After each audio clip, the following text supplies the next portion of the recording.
الحمد لله رب العالمين، وأصلي وأسلم على أشرف الأنبياء والمرسلين نبينا محمد وعلى آله وصحبه أجمعين، وبعد. فهذا المجلس الثالث من مجالس ما أورده الحافظ العلامة ابن رجب رحمه الله في لطائف المعارف. هذا المجلس من المجالس التي ترقق القلوب وتزهد الإنسان في الدنيا، فإنه مجلس في ذكر وفاة رسول الله صلى الله عليه وسلم. ومعلوم أنه عليه الصلاة والسلام ولد في شهر ربيع الأول، واختلف في مولده كما مر معنا، وتوفي في شهر ربيع الأول في 12 منه بالاتفاق. وينبغي للمسلم إذا تذكر مولد النبي صلى الله عليه وسلم أن يحمد الله عز وجل على ما أنعم الله عليه إذ جعله من أمة محمد صلى الله عليه وسلم. وإذا تذكر المسلم وفاة رسول الله صلى الله عليه وسلم يسترجع ويحمد الله عز وجل، لأن وفاته عليه الصلاة والسلام أعظم مصيبة على الأمة. ما أصيبت الأمة ولن تصاب بمثل وفاة رسول الله صلى الله عليه وسلم. فنبدأ على بركة الله تعالى، ونسأله جل وعلا أن يرزقنا وإياكم قلبا خاشعا وعقلا واعيا، وأن يجعل لنا من أنفسنا مواعظ. فليتفضل الشيخ مشكورا مأجورا. أحسن الله إليكم. الحمد لله رب العالمين، وصلى الله وسلم وبارك على نبينا محمد وعلى آله وصحبه أجمعين. اللهم اغفر لنا ولشيخنا والحاضرين. قال المصنف رحمه الله تعالى: المجلس الثالث في ذكر وفاة رسول الله صلى الله عليه وسلم. خرج في الصحيحين من حديث أبي سعيد الخدري رضي الله تعالى عنه أن النبي صلى الله عليه وسلم جلس على المنبر فقال: إن عبدا خيره الله بين أن يؤتيه من زهرة الدنيا ما شاء وبين ما عنده، فاختار ما عنده. فبكى أبو بكر رضي الله تعالى عنه وقال: يا رسول الله، فديناك بآبائنا وأمهاتنا. قال: فعجبنا. وقال الناس: انظروا إلى هذا الشيخ يخبر رسول الله صلى الله عليه وسلم عن عبد خيره الله بين أن يؤتيه من زهرة الدنيا ما شاء وبين ما عند الله، هو يقول: فديناك بآبائنا وأمهاتنا. قال: فكان رسول الله صلى الله عليه وسلم هو المخير، وكان أبو بكر هو أعلمنا به. فقال النبي صلى الله عليه وسلم: إن من أمن الناس علي في صحبتي وماله أبو بكر، ولو كنت متخذا من أهل الأرض خليلا لاتخذت أبا بكر خليلا، ولكن أخوة الإسلام لا تبقى في المسجد خوخة إلا سدت إلا خوخة أبي بكر رضي الله تعالى عنه. الموت مكتوب. هذا الحديث فيه دلالة ظاهرة أن النبي صلى الله عليه وسلم خير بين البقاء في الدنيا والعيش في زهرتها وبين ما عند الله، فاختار ما عند الله. وفقه ذلك أبو بكر، وهو أفقه الأمة بلا ريب. نعم. أحسن عليكم. الموت مكتوب على كل حي من الأنبياء والرسل وغيرهم. قال الله تعالى لنبيه عليه الصلاة والسلام: إنك ميت وإنهم ميتون. وقال: وما جعلنا لبشر من قبلك الخلد أفإن مت فهم الخالدون. كل نفس ذائقة الموت، ونبلوكم بالشر والخير فتنة وإلينا ترجعون. وقال تعالى: وما محمد إلا رسول قد خلت من قبله الرسل أفإن مات أو قتل انقلبتم على أعقابكم. الآيتين. يجب على المسلم كما يؤمن بميلاد رسول الله صلى الله عليه وسلم من بطن امرأة ومن رحم امرأة وبين أبوين، كذلك يجب علينا أن نعتقد أنه عليه الصلاة والسلام توفي. وأما ما يقوله غلاة المتصوفة من أنه نوراني فكيف يولد ما يكون نورانيا؟ وأما من يقول بأنه لا يموت فهو يخالف هذه الآيات الصريحة الدالة على موت رسول الله صلى الله عليه وسلم، فهو عبد الله ورسوله، عبد الله ورسوله، مات كما مات إخوانه الأنبياء من قبل، ولم يرفع كما رفع عيسى بن مريم كما ثبت أنه سينزل في آخر الزمان. نعم. أحسن الله عليكم. قال رحمه الله: خلق الله تعالى آدم من تراب الأرض ونفخ فيه من روحه، فكانت روحه في جسدي وأرواح ذريته في أجسادهم في هذه الدار عارية، وقضى عليه وعلى ذريته أنه لا بد من أن يسترد أرواحهم من هذه الأجساد ويعيد أجسادهم إلى ما خلقت منه وهو التراب، ووعد أن يعيد الأجساد من الأرض مرة ثانية ثم يرد إليها الأرواح مرة ثانية تمليكا دائما لا رجعة فيه في دار البقاء. قال الله تعالى: فيها تحيون وفيها تموتون ومنها تخرجون. وقال تعالى: منها خلقناكم وفيها نعيدكم ومنها نخرجكم تارة أخرى. وقال تعالى: والله أنبتكم من الأرض نباتا ثم يعيدكم فيها ويخرجكم إخراجا. وأرانا دليلا في هذه الدار على إعادة الأجساد من التراب بإنبات الزرع من الأرض وإحياء الأرض بعد موتها بالمطر، ودليل على إعادة الأرواح إلى أجسادها بعد المفارقة بقبض أرواح العباد في منامهم وردها إليهم في يقظتهم. ولا من الموت بد، إنما أنت مستعيرة ما سوف تردين والعواري ترد. قال غيره: فما أهل الحياة لنا بأهلي ولا دار الحياة لنا بداري، وما أموالنا والأهل فيها ولا أولادنا إلا عواري، وأنفسنا إلى أجل قريب سيأخذها المعير من المعاري. مفارقة الجسد للروح لا تقع إلا بعد آلم عظيم تذوقه الروح والجسد جميعا، فإن الروح قد تعلقت بهذه الجسد وألفته واشتد ألفتها له وامتزاجها به ودخولها فيه حتى صار كالشيء الواحد، فلا يتفرقان إلا بجهد شديد وألم عظيم، ولم يذق ابن آدم في حياته آلما مثله. وإلى ذلك الإشارة بقول الله عز وجل: كل نفس ذائقة الموت. قال الربيع بن خثيم: أكثر من ذكر هذا الموت فإنكم لم تذوقوا قبله مثله. ويتزايد الألم بمعرفة المحتضر بأن جسده إذا فارقته الروح صار جيفة مستقذرة يأكلها الهوام ويبليه التراب حتى يعود ترابا، وأن الروح المفارقة له لا تدري أين مستقرها، هل هو في الجنة أو النار. فإن كان عاصيا مصيرا على المعصية الموت فربما غالب على الظن أن روحه تصير للنار فتضاعف بذلك حسرته وألمه، وربما كشف له مع ذلك عن مقعده من النار فيراه ويبشر بذلك فيجتمع له مع كرب الموت وألمه العظيم وعرفته بسوء مصيره. وهذا المراد بقول الله تعالى: والتفت الساق بالساق، على ما فسره به كثير من السلف يجتمع عليه سكرة الموت مع حسرة الفوت، فلا تسأل عن سوء حاله. وقد سمى الله ذلك سكرة لأن آلام الموت مع ما ينضم إليه يسكر صاحبه فيغيب عقله غالبا. قال الله تعالى: وجاءت سكرة الموت بالحق، ألا إن الموت كأس أي كأس وأنت لكأسه لا بد حاسي، إلى كم والممات إلى قريب تذكر بالممات وأنت ناسي. وقد أمر النبي صلى الله عليه وسلم بكثرة ذكر الموت فقال: أكثر من ذكر هذه من لذات الموت. وفي حديث مرسل أنه صلى الله عليه وسلم مر بمجلس قد استعلاه الضحك فقالوا: شوبوا مجلسكم بذكر مكدر اللذات الموت. وفي الإكثار من ذكر، لا شك أن هادم اللذات إذا تذكره الإنسان فإنه لا يلتذ بشيء. لذلك على الغافلين أن يكثروا من ذكر الموت، وهذا الحديث يكثر ذكر هادم اللذات الموت روي على الوجهين: هادم اللذات بالدال المهملة أي الذي يهدم الملذات، وروي بالذال المعجمة هادم اللذات أي القاطع، قاطع اللذات. فالموت يهدم الملذات إذا تذكره الإنسان، وهو إذا جاء يقطع على الإنسان الملذات.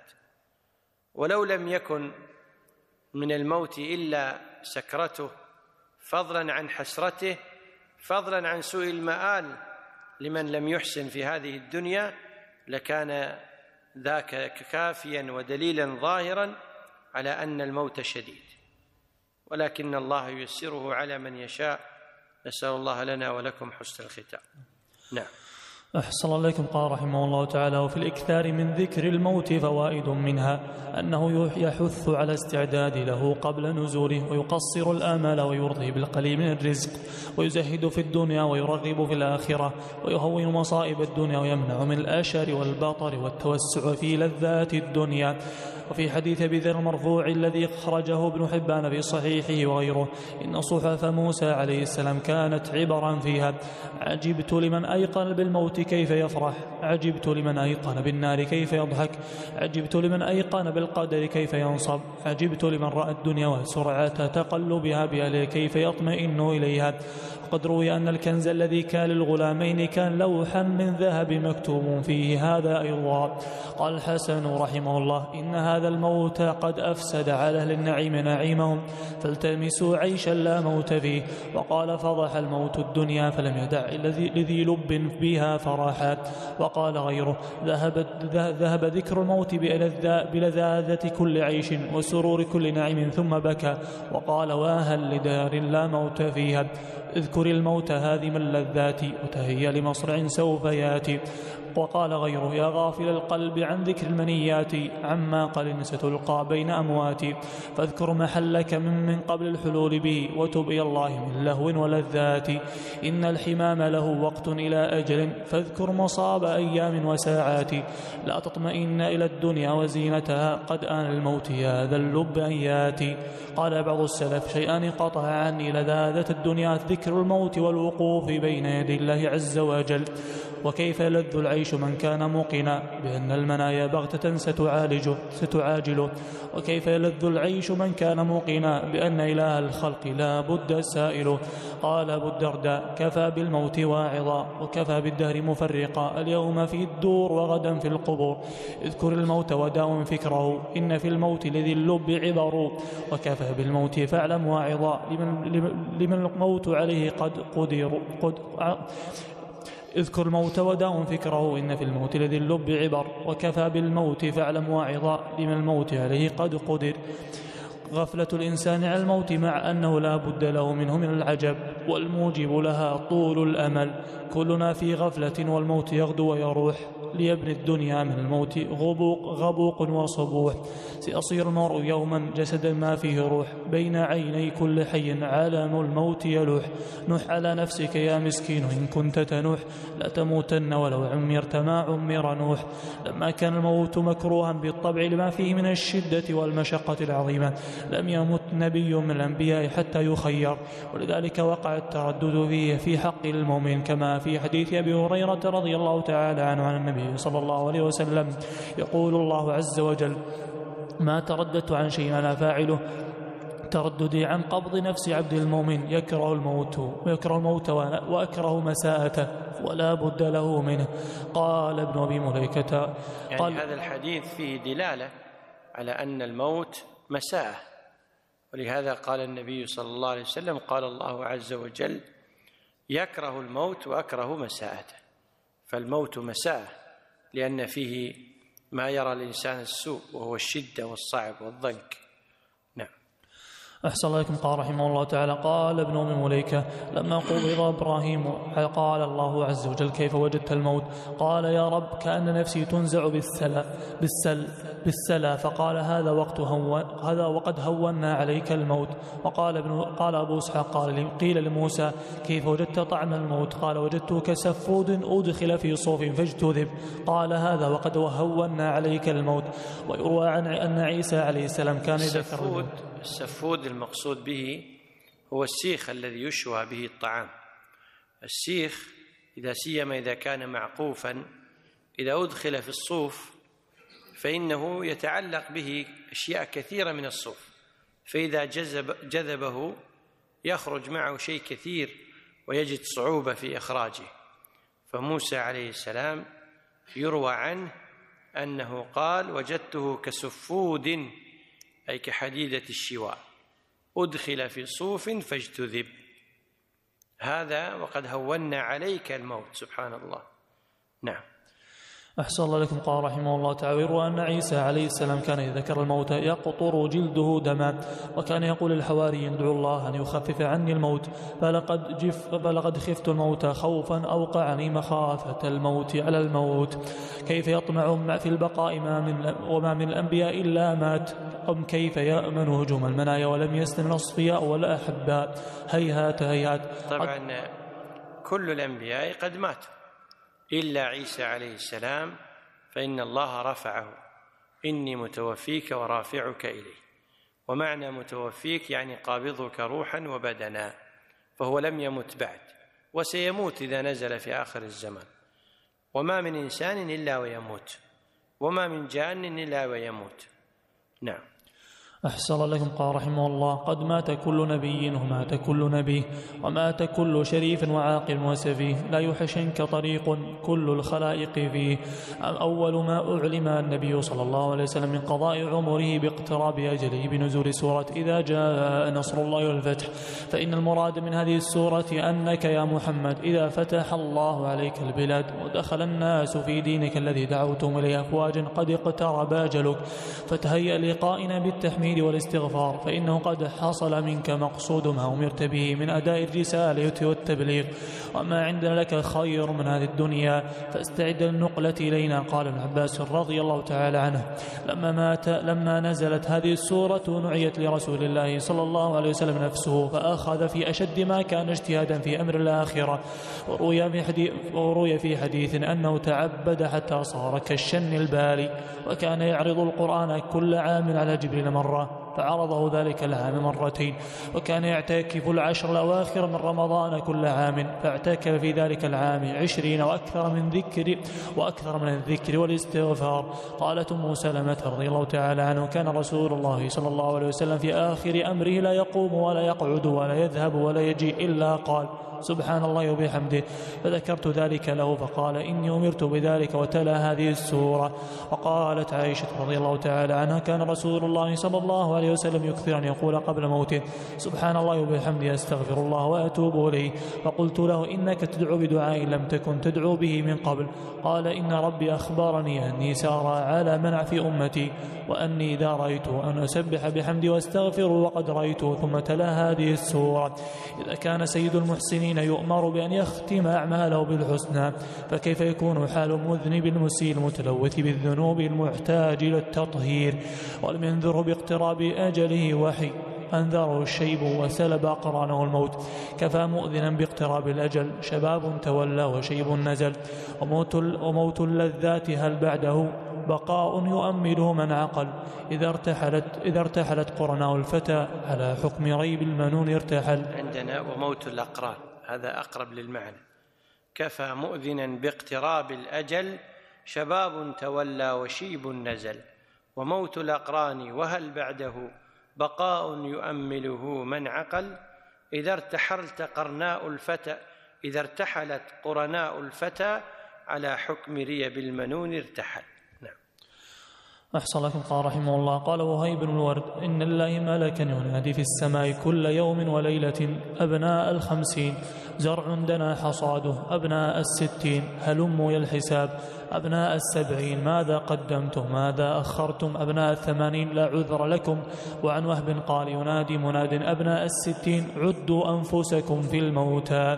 في صحيح البخاري عن أبي هريرة رضي الله تعالى عنه عن النبي صلى الله عليه وسلم قال: أعذر الله إلى من بلغه 60 من عمره.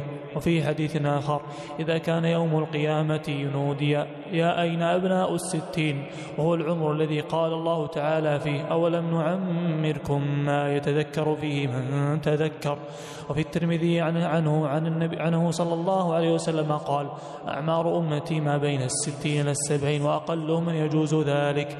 وفي حديث آخر: معترك المنايا بين 60 إلى 70. وفي حديث آخر: إن لكل شيء حصادا، وحصاد أمتي ما بين 60 إلى 70.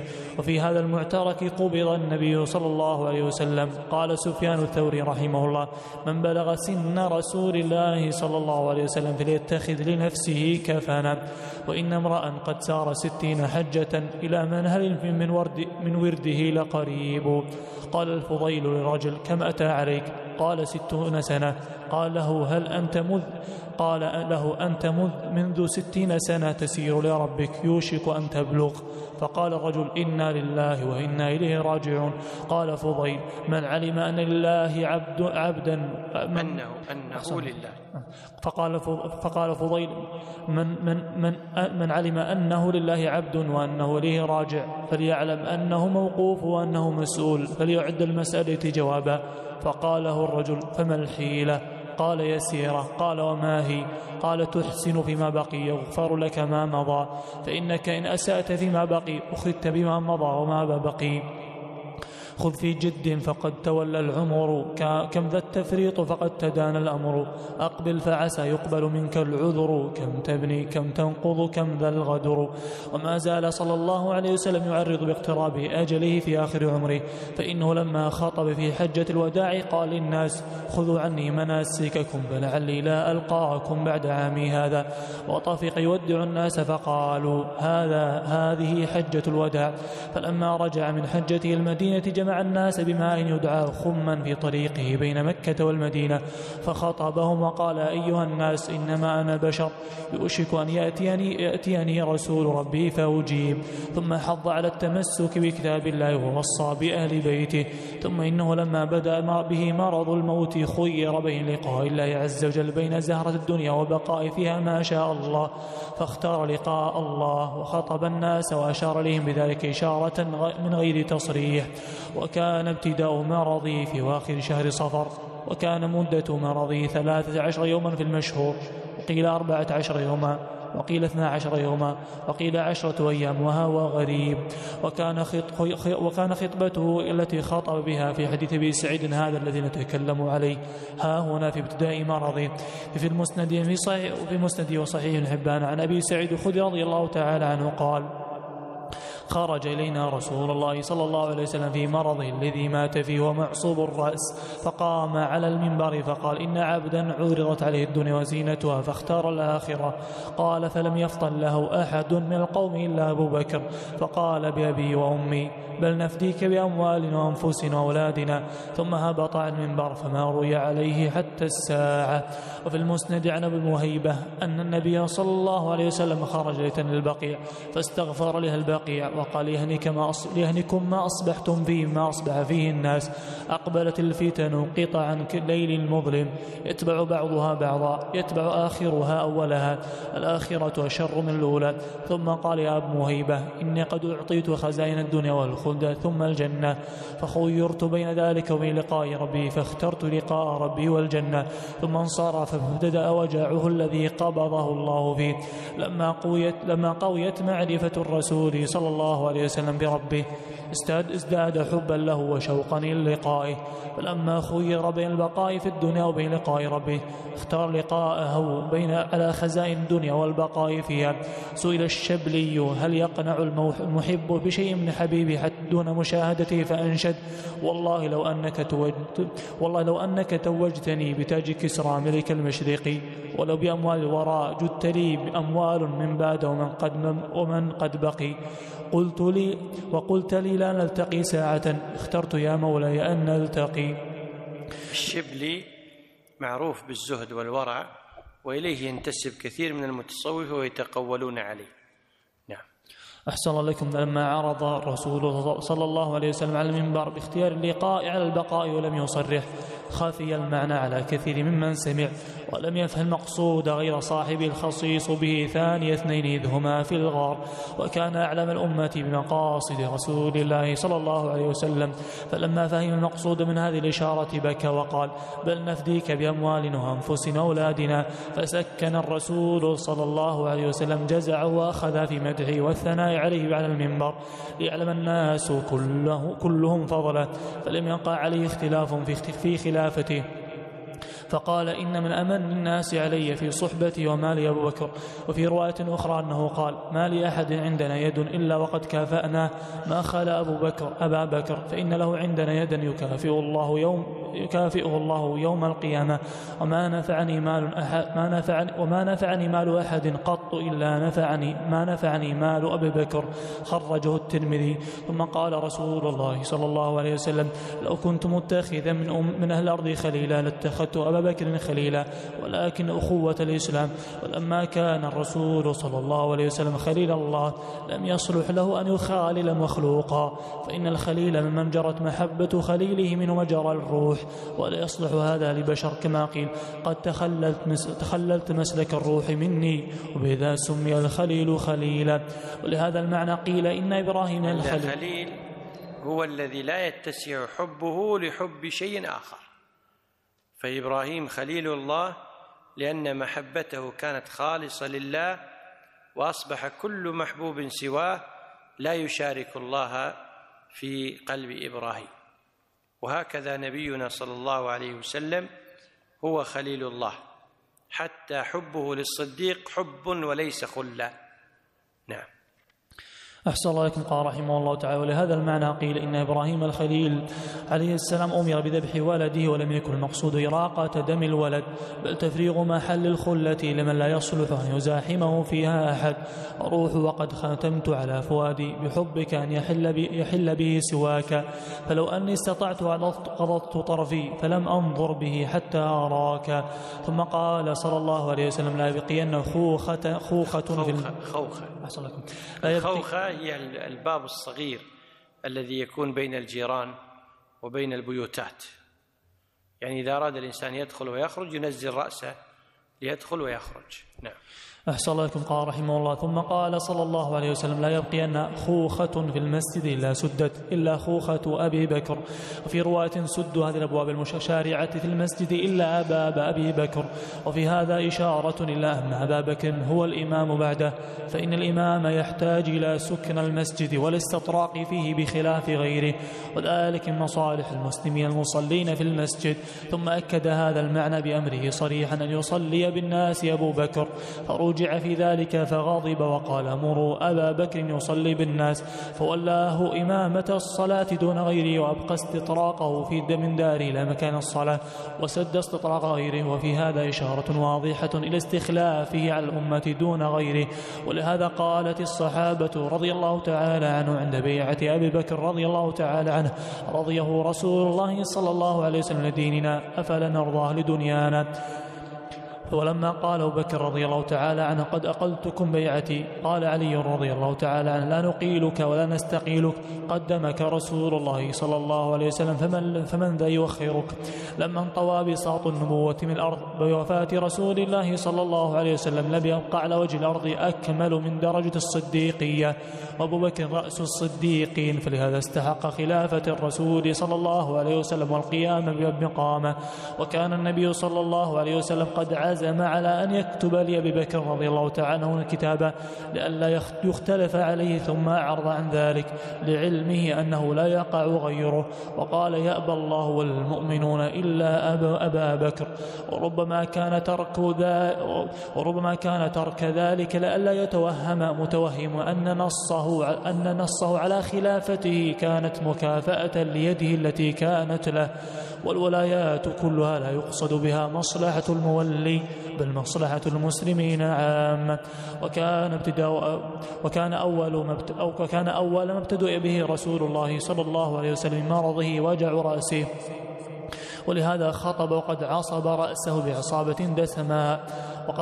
وكان صداع الرأس والشقيقة يعتريه كثيرا في حياته ويتألم منه. وخليل رب العالمين وإمام الأنبياء والمرسلين كان كثيرا ما يشتكي من الصداع ومن الشقيقة، فهذه من علامات أهل الإيمان.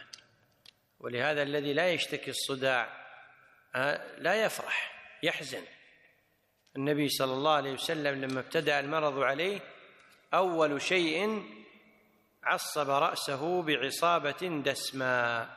عصب يعني أخذ العمامة أو الخرقة ولفها على رأسه بقوة ودسماء يعني كثيرة السواد. نعم.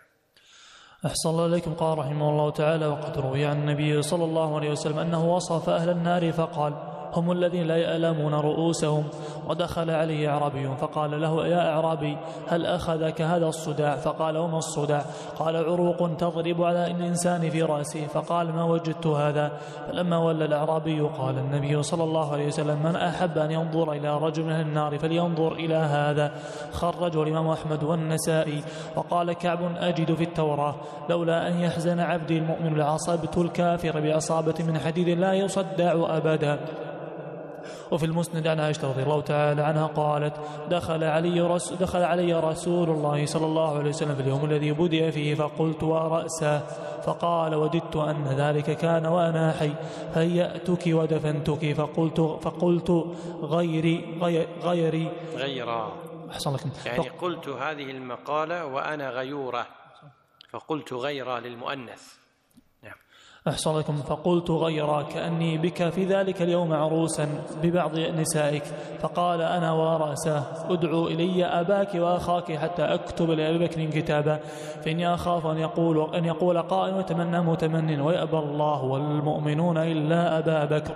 وخرجه البخاري بمعنى، ولفظه أن عائشة رضي الله تعالى عنها قالت: ورأسه. فقال النبي صلى الله عليه وسلم: ذلك لو كان وأنا حي فأستغفر لك وأدعو لك. قالت عائشة رضي الله تعالى عنها: ثكلى، والله إني لأظنك تحب موتي، ولو كان ذلك لظللت آخر يومك معرسا ببعض أزواجك. وقال النبي صلى الله عليه وسلم: بل أنا ورأسه. وذكر بقية الحديث. وفي المسند أيضا عنها قالت: كان رسول الله صلى الله عليه وسلم إذا مر ببابي ربما يلقي الكلمة ينفع الله بها، فمر ذات يوم فلم يقل شيئا، مرتين أو ثلاثة. قلت: يا جارية ضعي لي وسادة على الباب. وعصبت رأسي فمر بي فقال: يا عائشة، ما شأنك؟ فقلت: أشتكي رأسي. فقال: أنا ورأسه. فذهب فلم يلبث إلا يسيرا حتى جيء به محمول في كساء. فدخل علي فبعث إلى النساء وقال: إني اشتكيت وإني لا أستطيع أن أدور بينكن فأذن لي فلأكن عند فأذن لي. فأذن لي فلأكن عند عائشة. وفيه أيضا عنها قالت: رجع إلي رسول الله صلى الله عليه وسلم ذات يوم من جنازة بالبقيع وأنا أجد صداعا في رأسي وأنا أقول: ورأسه. قال: بل أنا ورأسه. ثم قال: ما ضرك لو مت فقبلي فغسلتك وكفنتك ثم صليت عليك ودفنتك. فقلت لكأني بك والله لو فعلت ذلك. لقد رجعت إلى بيتي فأعرست فيه بعض نسائك. فتبسم رسول الله صلى الله عليه وسلم ثم بدأ في وجعه الذي مات فيه. فقد تبين أن أول مرضه كان صداع الرأس، وظاهر أنه كان مع حمى، فإن الحمى اشتدت به في مرضه، فكان يجلس في مخضب ويصب عليه الماء من 7 قرب لم تحلل أوكيتهن يتبرد بذلك، وكان عليه قطيفة، فكان حرارة الحمى تصيب من وضع يده عليه من فوقها. فقيل له في ذلك فقال: إنا كذلك يشدد علينا البلاء ويضاعف لنا الأجر. وقال: إني أوعك كما يوعك الرجلان منكم. ومن شدة وجعه كان يغمى عليه في مرضه ثم يفيق، وحاصل له ذلك غير مرة، فأغمي عليه مرة وظنوا أنه وجعه ذات الجنب، فلدوه، فلما أفاق أنكر ذلك وأمر أن يلد من لده، وقال: إن الله لم يكن يسلطها علي، يعني ذات الجنب، لكنهم الأكلة التي أكلتها يوم خيبر، يعني أنه نقض عليه السم الشاة التي أهدتها إليه اليهودية فأكل منها يومئذ، فكان ذلك يثور علي أحيانا. فقال في مرض موته: ما زالت أكلة خيبر تعاودني، فهذا وان انقطاع أبهري. فكان ابن مسعود وغيره يقولون: إنه مات شهيدا من السم. وقالت عائشة رضي الله تعالى عنها: ما رأيت أحدا. يعني النبي صلى الله عليه وسلم الصحيح من أقوال أهل العلم أنه مات شهيدا من سم اليهودية، ولو تأخر هذا فهذا لا يضر، لأن السم اليهودية كان في عام خيبر، فإنه ثبت حتى من الناحية الطبية أن بعض السموم لا سيما إذا قلت تكون تأثيراتها متأخرة، وأما ذات الجنب فلم يكن كما قال صلى الله عليه وسلم ليسلطها الله عليه، وهو مرض يصيب في المعدة يلتصق بالجدار. نعم. أحسن الله لكم. قال رحمه الله تعالى: وقالت عائشة رضي الله تعالى عنها: ما رأيت أحدا كان أشد عليه الوجع من رسول الله صلى الله عليه وسلم، وكان عنده في مرضه 7 دنانير، فكان يأمرهم بالصدقة بها، ثم يغمى عليه فيشتغلون بوجعه، فدعا بها فوضعها في كفه وقال: ما ظن محمد بربه لو لقي الله وعنده هذا، ثم تصدق بها كلها، فكيف يكون حال من لقي الله وعنده دماء المسلمين وأموالهم والمحرمة، وما ظنه بربه لو يكن. حتى في لحظات موته فإن علامات النبوة عليه الصلاة والسلام عليه ظاهرة، ومن ذلك صبره، جلده، ثباته عليه الصلاة والسلام، بشارته لأمته، إخباره لهم حتى وهو في أشد الحالات. وهذا يؤكد أن هذه من دلالات النبوة لرسول الله صلى الله عليه وسلم. الناس عند المرض يوصون بفلان من أولاده وكذا وكذا، والنبي صلى الله عليه وسلم يوصيهم بالدين، ويوصيهم بأن لا يبقى في بيته دينار ولا درهم، بأبي هو وأمي صلى الله عليه وسلم ونفسي فداه عليه الصلاة والسلام. نعم. أحسن الله لكم. قال رحمه الله تعالى: وما ظنه بربه ولم يكن عندهم في مرضه دهن للمصباح يوقد فيه، فلما اشتد وجعه ليلة الاثنين أرسلت عائشة رضي الله تعالى عنها بالمصباح إلى امرأة من النساء فقالت: قطري لنا في مصباحنا من عكة السمن، فإن رسول الله صلى الله عليه وسلم أمسى في جدد الموت. وكان عند عائشة رضي الله تعالى عنها إزار غليظ مما يصنع باليمن، وكساء من الملبدة، فكانت تقسم بالله إن رسول الله صلى الله عليه وسلم قبض فيهما. ودخلت عليه فاطمة رضي الله تعالى عنها في مرضه فسارها بشيء فبكت، ثم سارها فضحكت، فسئلت عن ذلك فقالت: لا أفشي سر رسول الله صلى الله عليه وسلم. فلما توفي سئلت فقال: أخبرني أنه يموت في مرضه فبكيت، ثم أخبرني أني أول أهله لحوقا به وأني سيدة نساء العالمين فضحكت. فلما احتضر رسول الله صلى الله عليه وسلم اشتد به الأمر، فقالت عائشة رضي الله تعالى عنها: ما أغبط أحدا يهون عليه الموت بعد الذي رأيت من شدة موت رسول الله صلى الله عليه وسلم.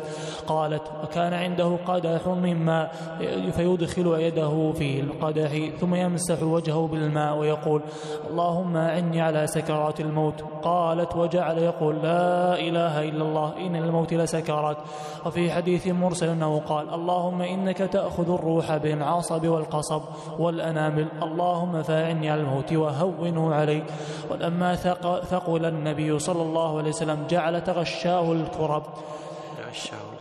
أحسنت. فلما جعله تغشاه الكرب قالت فاطمة رضي الله تعالى عنها: كربابته.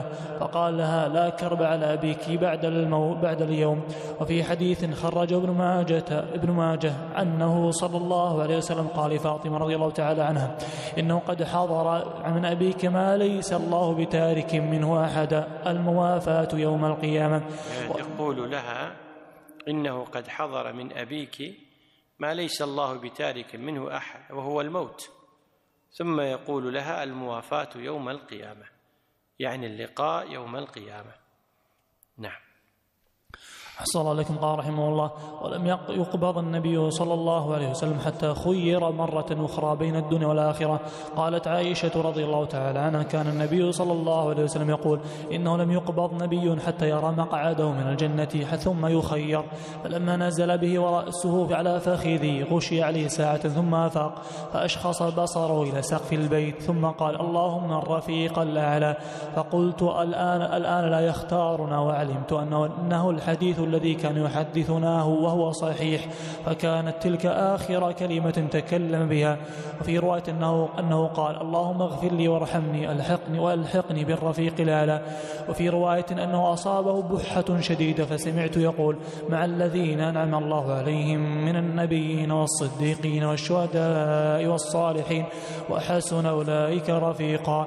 قالت: فظننت أنه خير. وفي هذه الروايات مخرجة في صحيح البخاري وغيره. وقد روي ما يدل على أنه قبض ثم رأى مقعد من الجنة ثم ردت إليه نفسه ثم خير.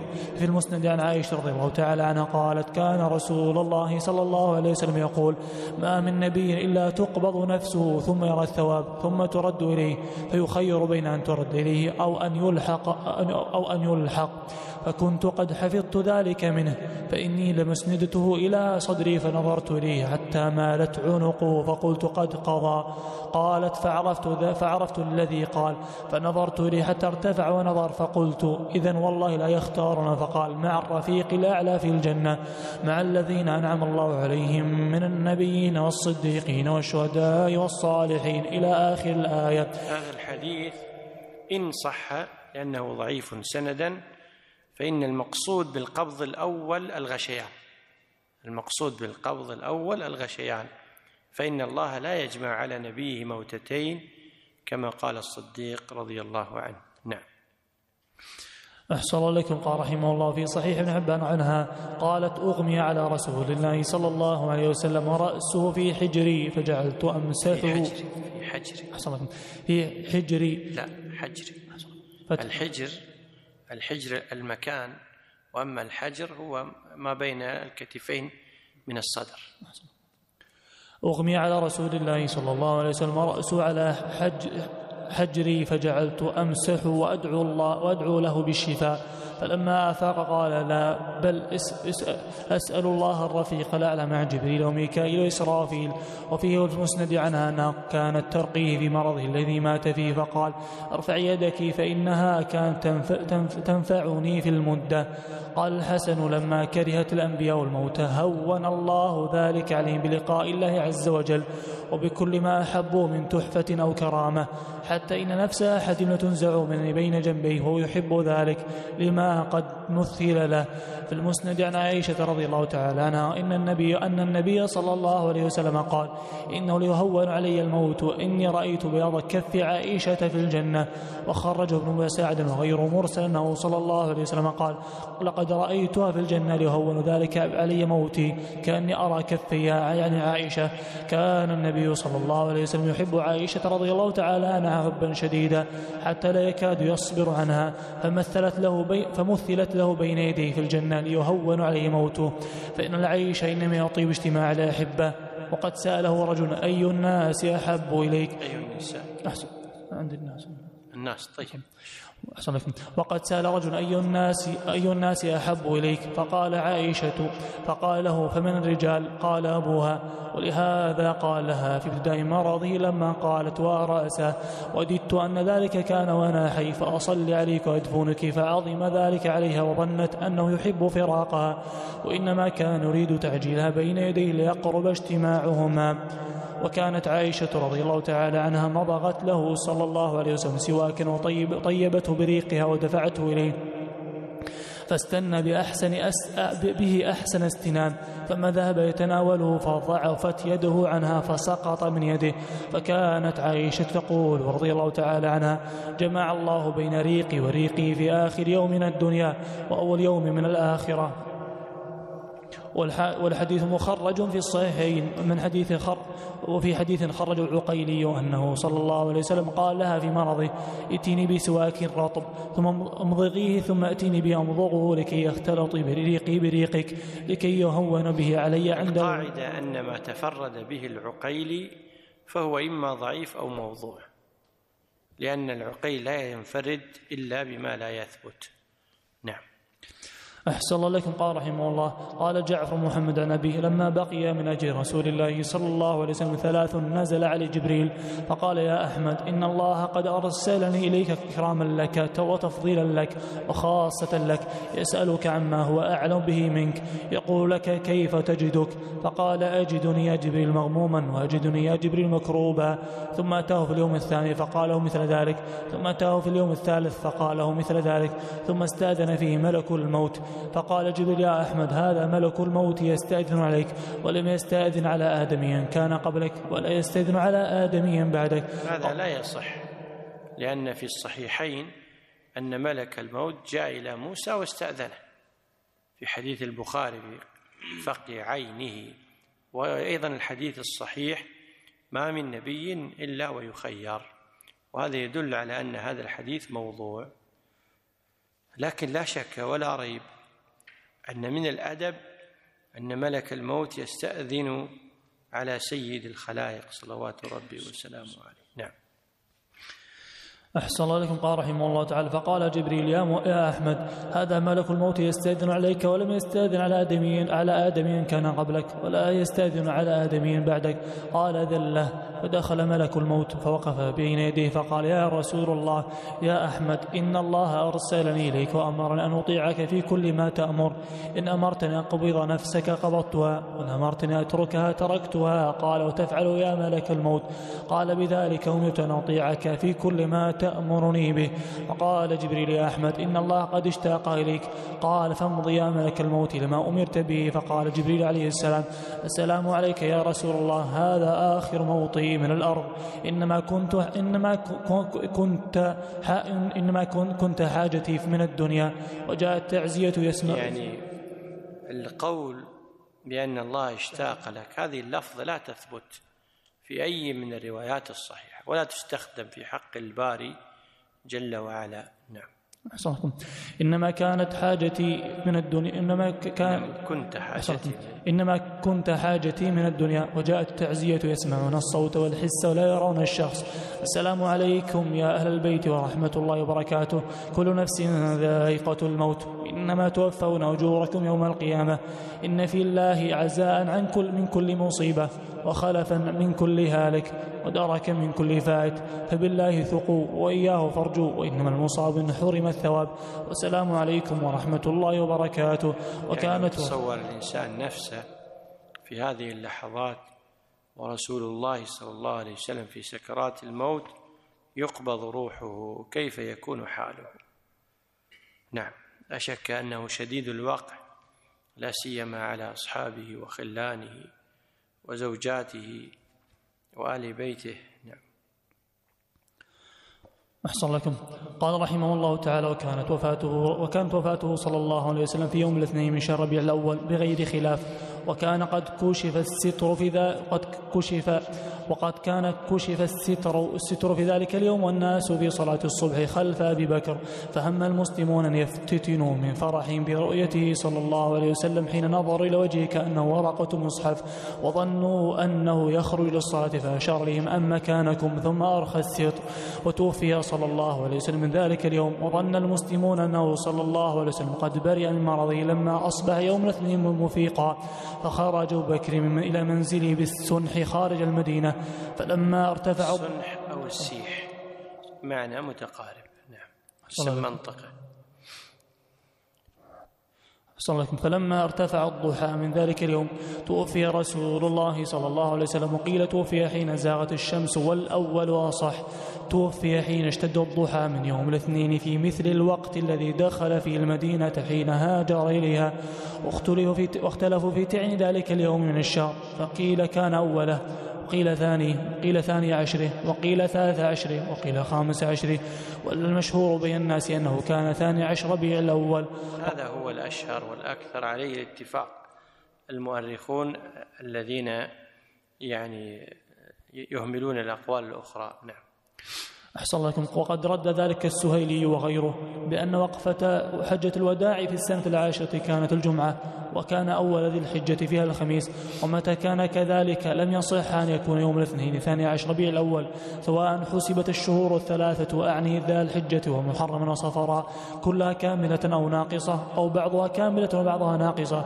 ولكن أجيب عن هذا بجواب حسن، وهو أن ابن إسحاق ذكر أن النبي صلى الله عليه وسلم توفي 12 ليلة من ربيع الأول، وهذا ممكن، فإن العرب تؤرخ بالليالي دون الأيام، ولكن لا تؤرخ إلا بليلة مضى يومها، فكان اليوم تبعا لليلة، وكل ليلة لم يمض يومها لم يعتد بها. وكذلك إذا ذكروا ليالي في عدد فإنهم يريدون بها الليالي مع أيامهم، فإذا قالوا 10 ليال فمرادهم بأيامها.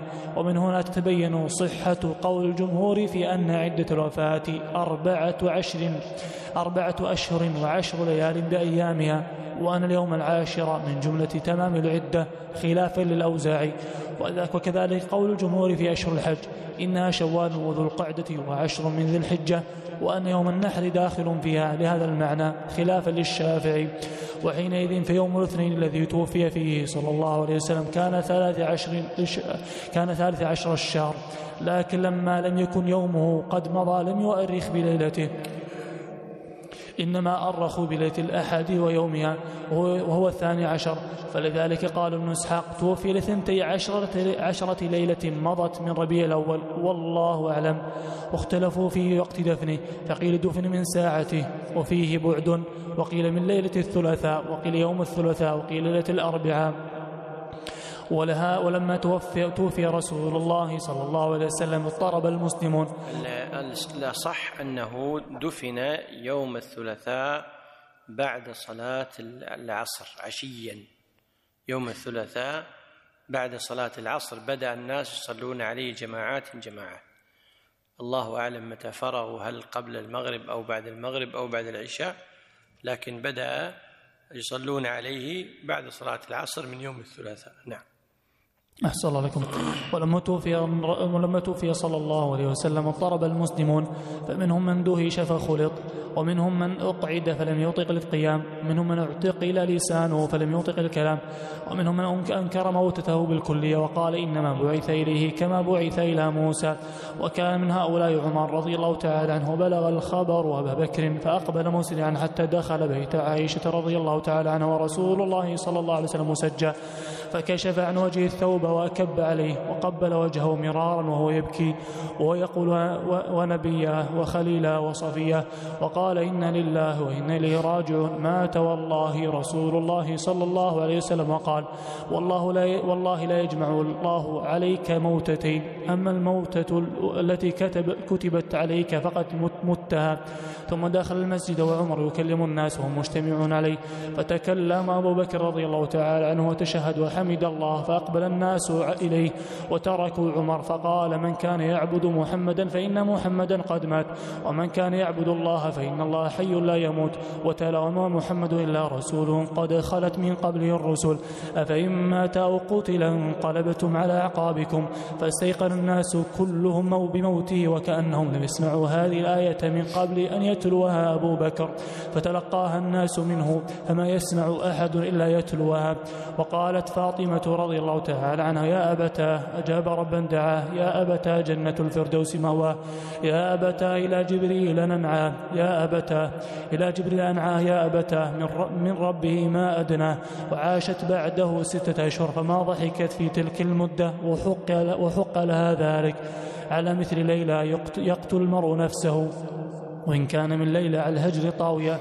يعني فاطمة رضي الله عنها أصيبت بهذه المصيبة العظيمة، ولذلك يقولون إنها أكثر آل بيت رسول الله ثوابا، لأنها رأت مصاب أمها خديجة، ورأت مصاب إخوتها بنينا وبناتا زينب ورقية وأم كلثوم وإبراهيم والقاسم وعبد الله، ورأت مصابها بأبيها وصبرت رضي الله عنها، وما رؤيت بعد ذلك تضحك ولا تتبسم حتى ماتت رضي الله تعالى عنها. نعم. وهي التي قالت بعدما قام الصحابة بدفن رسول الله صلى الله عليه وسلم قامت وهي تقول لبلال: كيف طابت أنفسكم أن حثيتم على رسول الله صلى الله عليه وسلم التراب. نعم. أحسن الله إليكم. قال رحمه الله تعالى: كل المصائب تهون عند هذه المصيبة. في سنن ماجه أنه صلى الله عليه وسلم قال في مرضه: يا أيها الناس إن أحد من الناس أو من المؤمنين إن أحد من الناس أو من المؤمنين يصيب مصيبة فليعتز بمصيبته عن المصيبة التي تصيبه بغيره، فإن أحد من أمتي لن يصاب بمصيبة بعد أشد. فليتعز من العزاء، يعني يتصبر، فليتعز بمصيبته به. نعم. أحسن لكم. يا أيها الناس إن أحد من الناس أو من المؤمنين أصيب مصيبة فليتعز بمصيبته عن المصيبة التي تصيبه بغيره، فإن أحد من الناس لن يصيب مصيبة بعد أشد عليه من مصيبة. قال أبو الجوزاء: كان الرجل من المدينة إذا أصابته مصيبة جاء وأخوه فصافحه ويقول: يا عبد الله ثق بالله فإن في رسول اتق الله يا عبد الله، اتق الله، فإن في رسول الله صلى الله عليه وسلم أسوة حسنة.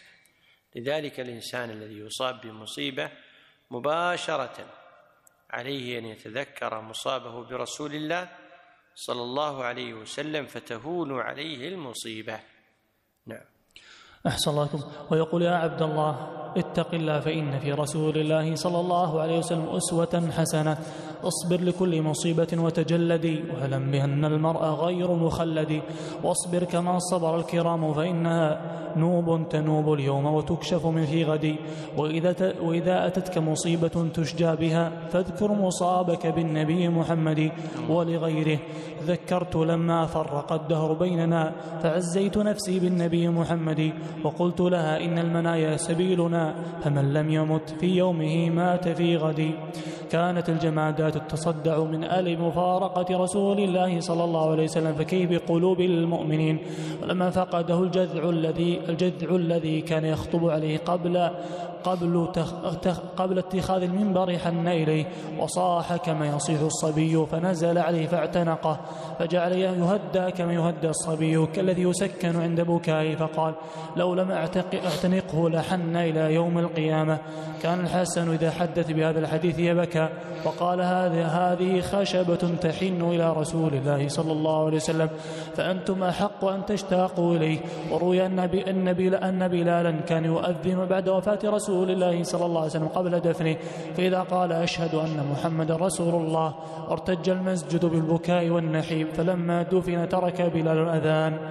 ما أمر عيش من فارق الأحباب، خصوصا من كانت رؤيته حياة الألباب. لو ذاق طعم الفراق رضوى أكاد من وجده يميد. قد حملوني عذاب شوق يعجز عن حمله الحديد. لما دفن الرسول صلى الله عليه وسلم قالت فاطمة: كيف طابت أنفسكم أن تحثوا على رسول الله صلى الله عليه وسلم التراب.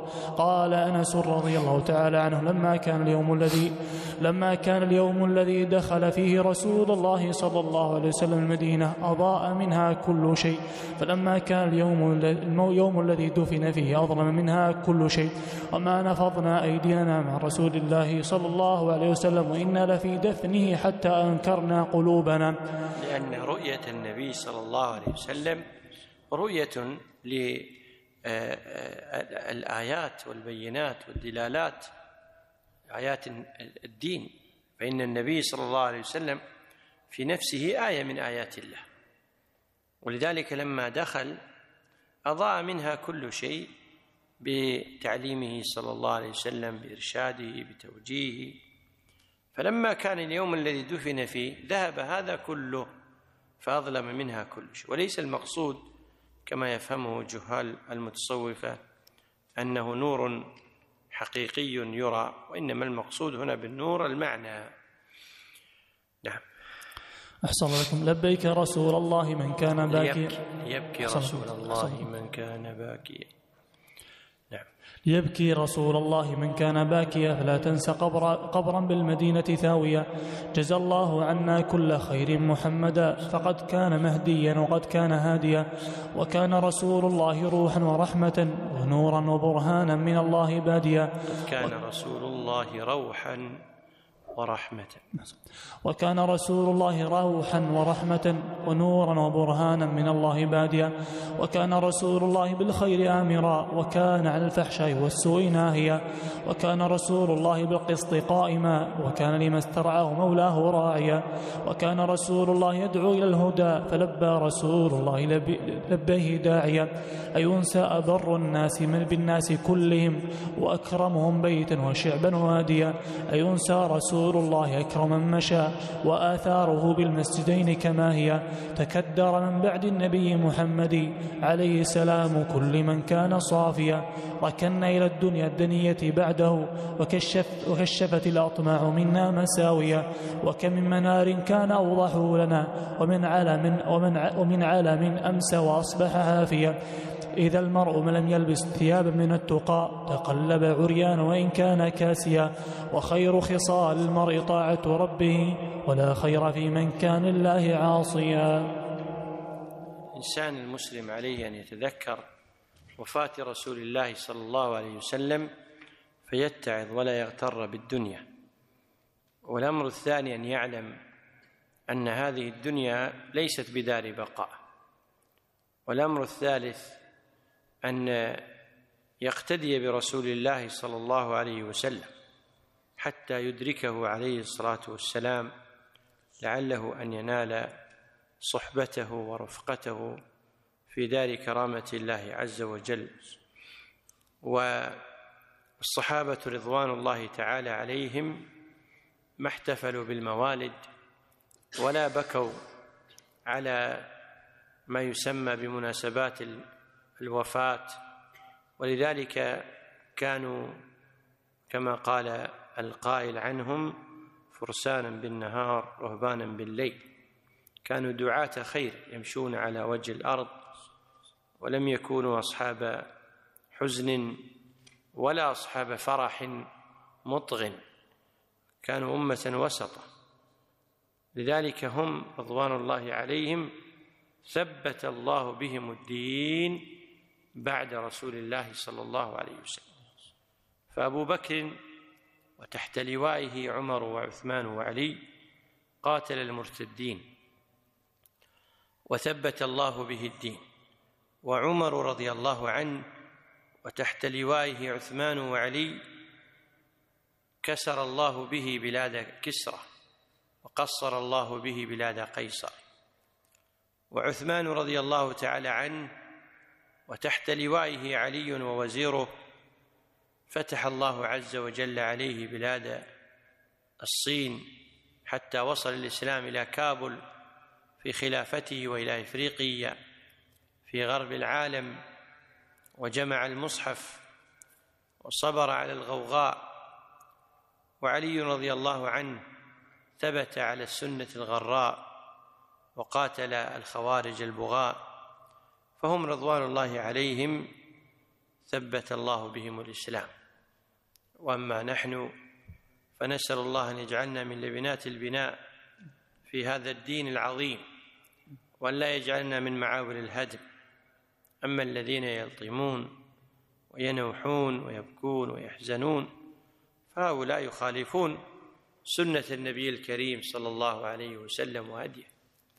هل احتفل النبي صلى الله عليه وسلم في 12 من ربيع الأول بميلاده كما يفعله بعض الناس؟ هل اهتم بيوم موت أحب الناس إليه خديجة رضي الله عنها وعمه العباس، وعمل ذكرى لهذا اليوم في كل سنة؟ فخير الهدي وخير الهدى هدى محمد صلى الله عليه وسلم، رزقني الله وإياكم شفاعته والورود على حوضه والحشر تحت لوائه ورفقته في الفردوس الأعلى. وصل اللهم وسلم على نبينا محمد وعلى آله وصحبه أجمعين، والحمد لله رب العالمين.